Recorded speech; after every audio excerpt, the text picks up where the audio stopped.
Welcome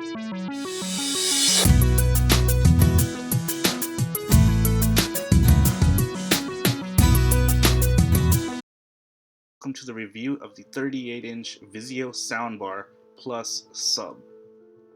As you can see for the packaging, I got this through Amazon. There was no extra packing, it just came as is.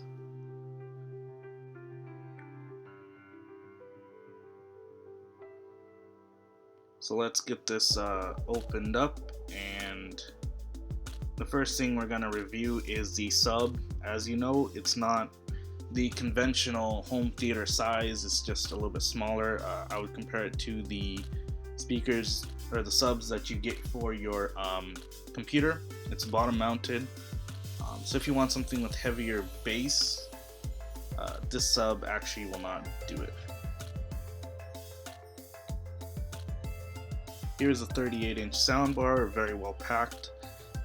One feature that I like about this is the cloth that goes over the speakers in the front. It's a one piece on the side and the top, so it has a very clean finish. On the top of the speakers, you can see a power button, Bluetooth button, volume up, volume down, and an input button. That's nicely placed in the middle. On the right side, you have an indent, and then you have all your connections. So if you do choose to mount this on a wall, it'll sit nice and flush. And as you can see on the left side, you have your power, which is separate.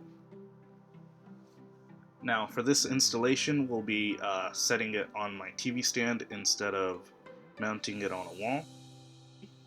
For the accessories, we have a remote, but since we have a Vizio TV, we can actually use a Vizio remote for the TV and control the sound with it.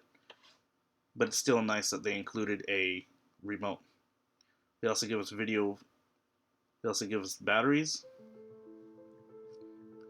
and they also give us mounting hardware if you choose to mount it on a wall.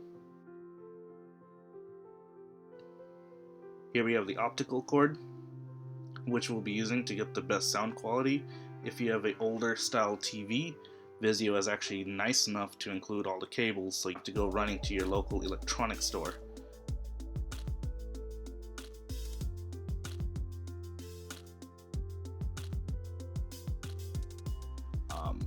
And they also give you two power cords, one for the sub and one for the soundbar.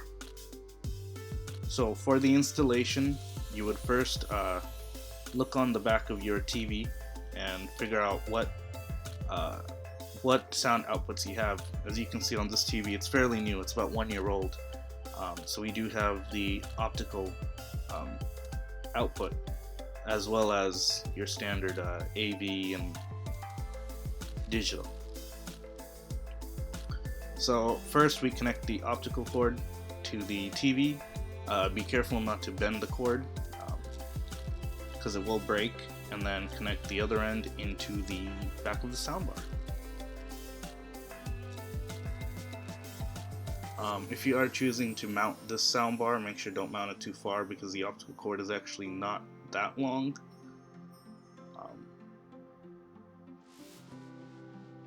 Next we'll be hooking up the power cord. So if you just choose to buy just the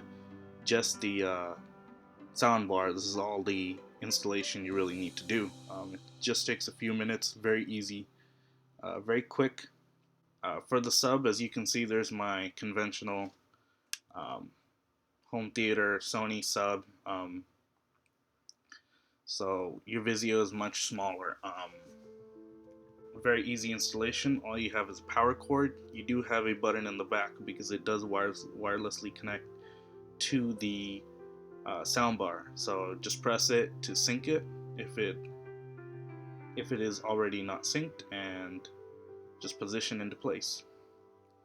Now go into your TV setting if you want to, and turn off the TV speakers. The reason we got the soundbar is because the speakers on the TV face backwards, so you get a very muffled sound when characters on TV are talking.